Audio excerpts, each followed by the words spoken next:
Audio Jungle. सहाफ़ी हजरात अगर ये समझते हैं कि ये किसी और के साथ नहीं होगा तो मैं समझती हूँ ये आग सबके घरों तक पहुँचेगी। आए हम सबके साथ मिलकर अरशद शरीफ की शहादत पर आवाज़ हक बुलंद करें। उठाने वाला आदमी आप सब देख रहे हैं, ये नहीं मैं अकेला, सब उसको देखते हैं। उसने क्या किया है? उसने एक हक सच के ऊपर बात की है, हक सच के ऊपर बोला है। उसको ये सजा दी गई है कि पहले बच्चों को छोड़ा, घर छोड़ा, फिर उसने जाके मुल्क भी छोड़ दी। बिछड़ा वो इस अदा से कि रुत ही बदल गई, बिछड़ा वो इस अदा से कि रुत ही बदल गई।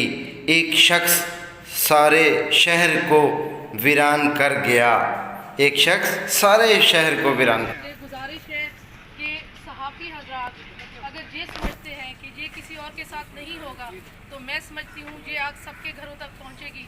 आए हम सबके साथ मिलकर अरशद शरीफ की शहादत पर आवाज़ हक बुलंद करें। मैं अपनी पार्टी की तरफ से और इस मुल्क की शहरी होने की हैसियत से, एक बेटी होने की हैसियत से, एक माँ होने की हैसियत से और एक बहन होने की हैसियत से बहुत दुख में हूँ, बहुत तकलीफ़ में हूँ। हमें ऐसी शहादतें नहीं चाहिए, हमें ये सहाफ़ी जिंदा चाहिए। हम तमाम सहाफ़ियों के लिए, उनके लिए ये दुआ गो है कि सब जितने भी हैं, आप सहाफ़ियों को अंदाज़ा नहीं है कि आप लोग हर घर का फ़र्द हैं। आप मुझे आज पहली बार देख रहे हैं, लेकिन अरशद शरीफ हो, इमरान रियाज हो, रऊफ क्लासरा हो, या जितने भी हमारे सहाफ़ी हैं वो हर रोज़ हमारे घरों में होते हैं। आप हमारे घर के फ़र्द हैं, आप पाकिस्तानी कौम के फ़र्द हैं। आज पाकिस्तानी कौम का बेटा शहीद हुआ है तो खुदारा इस शहादत को इस तरह से मत जाएगा जाने दें और आवाज़ हक बुलंद करें। मैं ख़ास तौर पर अपनी पार्टी की तरफ से इसकी शदीद मज़म्मत करती हूँ। ये मज़ाहमत का इस्तिआरा, ये मेरा बहादुर भाई जो छोड़ के गया है, इंशाअल्लाह ताला हम इसको कभी भी ख़त्म नहीं होने देंगे। हम ये मज़ाहमत करते रहेंगे। उठाने वाला आदमी आप सब देख रहे हैं, ये नहीं मैं अकेला, सब उसको देखते हैं। उसने क्या किया है? उसने एक हक सच के ऊपर बात की है, हक सच के ऊपर बोला है। उसको ये सजा दी गई है कि पहले बच्चों को छोड़ा, घर छोड़ा, फिर उसने जाके मुल्क भी छोड़ दिया। उसके ऊपर इतनी FIR कटवाई। यार उसने क्या जुल्म किया मुझे ये बताएं।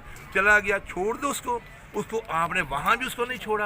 आखिर क्या हुआ है कि सिर्फ उसको, उसके ड्राइवर को गोली क्यों नहीं लगी? और ये गोली मैं कहता हूँ उसको दूसरों क्यों नहीं लगी? यानी कि टारगेट किलिंग हुई है और उसके मसलन बिल्कुल वो टारगेट पे था इन्होंने जो करवाया। मुझे बता दें एक सवाल को, उसके ड्राइवर के साथ उसको गोली क्यों नहीं लगी? सवाल ये आता है। लेकिन ये कत्ल हुआ है, करवाया गया, हमें कातिल चाहिए। कितना मुश्किल होता है एक मुहब्बे वतन जो अपना घर छोड़कर एक अपना मुल्क भी छोड़कर चला जाए। वही कहता है, यही मैं कह रहा हूँ। मैं क्यों कह रहा हूँ कि एक घर बच्चे छोड़ने सामने, हमारे बच्चे को आज रात को 10 साल हो जाए तो हम सारी रात नहीं सोएंगे। लेकिन वो जो बंदा अपने बच्चे छोड़ गया है, अपना मतलब मुल्क छोड़ गया है, उसका क्या हाल होगा? और फिर आया है तो कैसे आया है? कि उसको पता था कि मैंने ऐसे आना है। ये देखें मालिक कितनी पेनफुल, कितनी मसलन अगर हम इंसान हैं तो सोचें मालिक कितनी ये दर्द वाली बात है कि हमारा हीरो एक सहाफ़ी जो इस तरह दुनिया से चला गया, उसको तकलीफ़ दी गई, उसको फैमिली से दूर किया गया, उसके ऊपर मसलन नाजायज़ FIR कटवाई गई सिर्फ उसको हक सच की बात के ऊपर। तो उसने हक सच बोला है तो